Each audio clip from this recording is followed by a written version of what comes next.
I am Mrs. Lindsay Sigman. And I'm Mrs. Jessica Townsley. And we are the teachers for your child's Block 1 Literacy Enrichment course.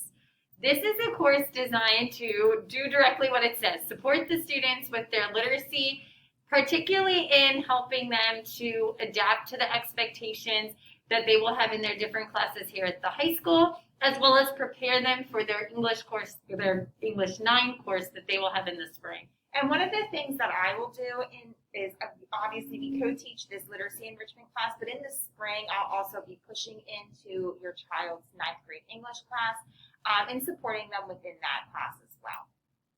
In addition to really looking at the skills that they will need in those classes, our course does have a curriculum. So you will notice that there are grades being updated regularly.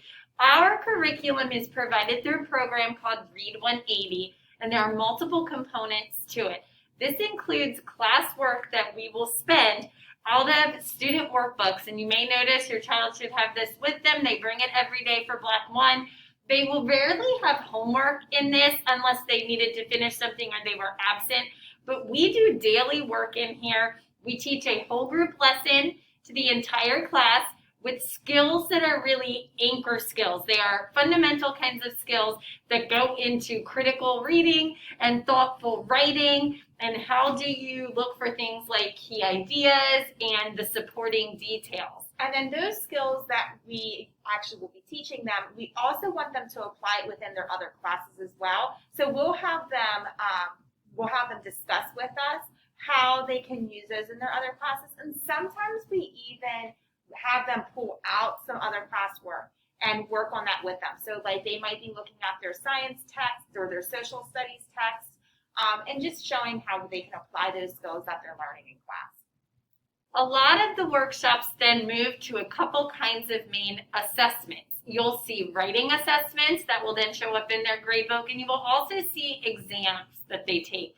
The exams are usually new reading texts, but the questions are asking them about the same skills that they have worked on in the workbook with the readings that we practiced together. And so the exams are really designed to help them apply and transfer that learning. So when they read something new, are they able to independently address these concepts, identify them, and then show their mastery and understanding of them? So there are 2 exams that they'll have for each workshop. So they'll have an interim exam in the middle. It's kind of like a checkpoint to see how they're doing. And then they'll also have an end of unit exam, where again, they're looking at all of the concepts that they've learned throughout the entire unit. Just like Mrs. Sigman said, we're not looking to see if they can memorize what the texts are. It's just that they can apply what they learned when we were reading those texts to the new reading that they're doing in the exams. In terms of what they can do to study for those tests, to build off of what she just said, we're not asking them to memorize the details of what they've read. However, they can use the workbooks to review. On the sidebars of all the readings is the section of the workbook where they write in their responses. And they have headings that are really the key concepts. And you'll see things like key ideas, text evidence, text headings, vocabulary, literary elements we studied in this workshop. And so one way to prep for these tests is to just flip back through the workbook and have your child think about, and we will walk them through this as well, because again, this is a skill we see them using in other classes as they review for exams. What are the things that were the main concepts and skills we learned in this workshop? Do I know what that definition is? Do I know how to look for that in a reading?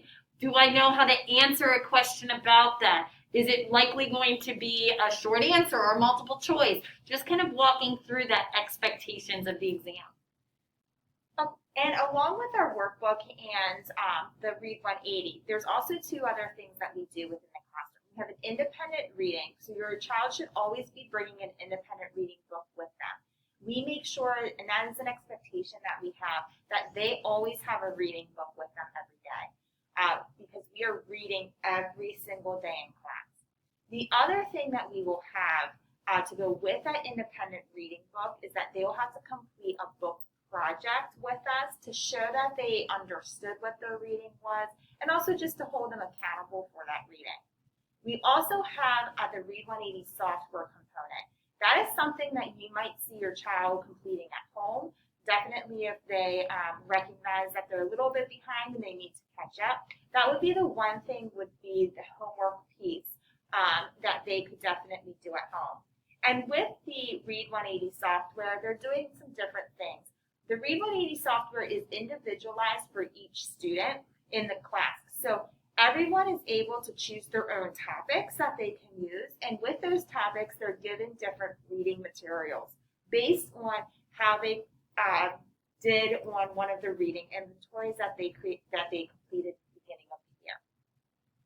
Then after those readings, they'll be answering questions. There's also some spelling that goes with them, some fluency, writing, some other components as well that they will be doing with their software.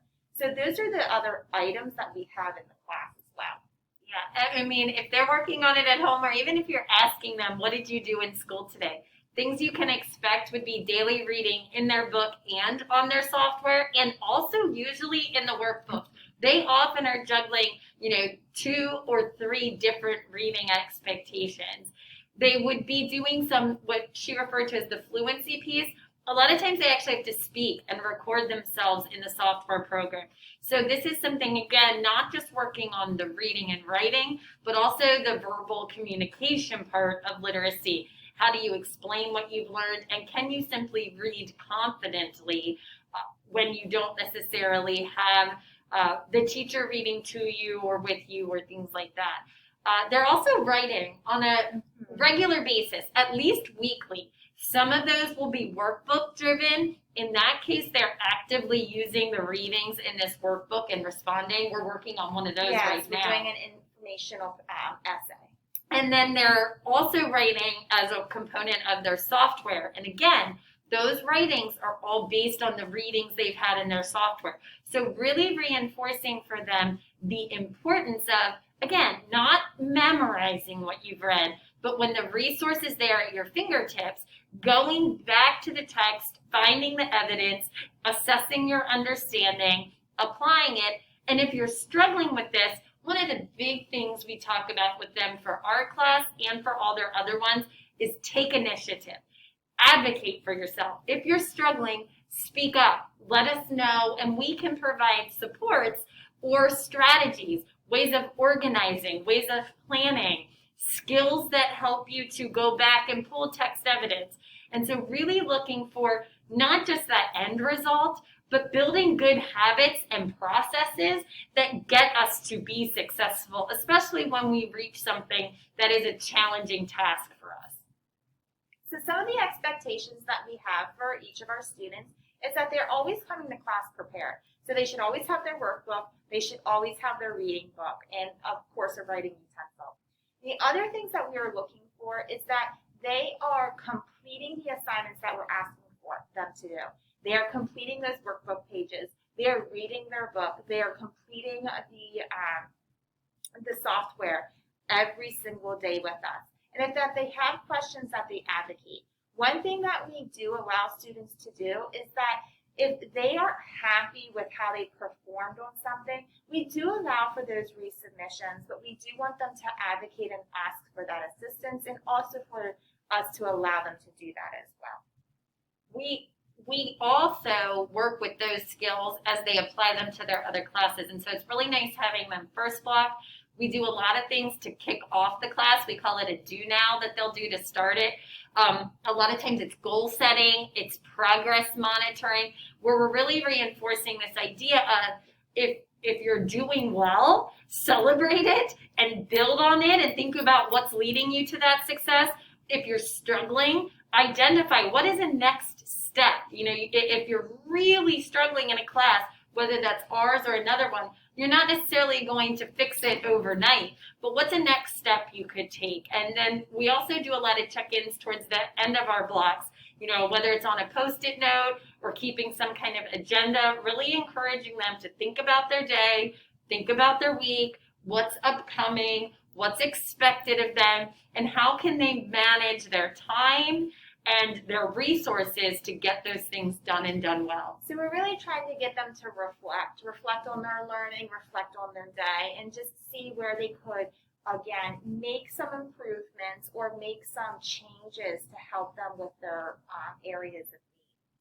And another thing we just ask them every Friday, which you can ask them as well, is, what are their wins?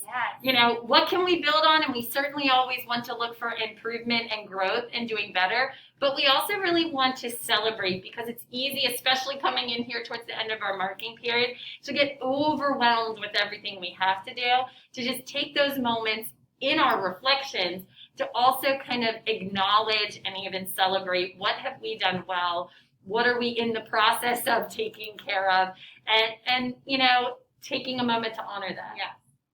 And one of the other things we have is we do have our motto with the kids of no zeros. Yes. We do not want them having zeros in any of their classwork, and that includes their other classes as well.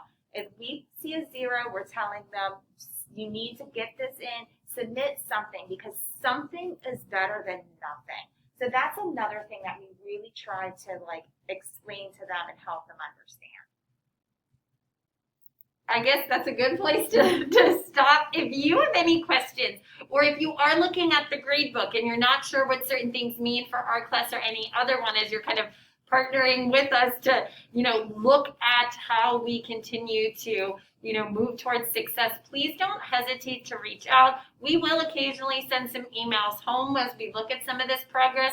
But if you prefer a phone call or something like that, we'd be happy to work with you or answer your questions at any time. It's been a pleasure this semester. Yes. You're doing a nice job, and we're almost through the first marking period. And the other thing to think about is the supports that we do offer. We do have the after-school academic support. I know that many of you have received that email from me before. If that's something that you're interested in, that is just a wonderful support for and available students. to start at any time. And it is, and they do provide transportation to everyone who does attend. So that would be a wonderful start for them. It gives them a place to go at the end of the day, for them to work with a teacher on some of their classes that they may be struggling with, or just to have a place to get their homework completed for that day. And again, if you have questions on that or have any other questions on anything else, please don't hesitate to contact us. Thank you. Thank you.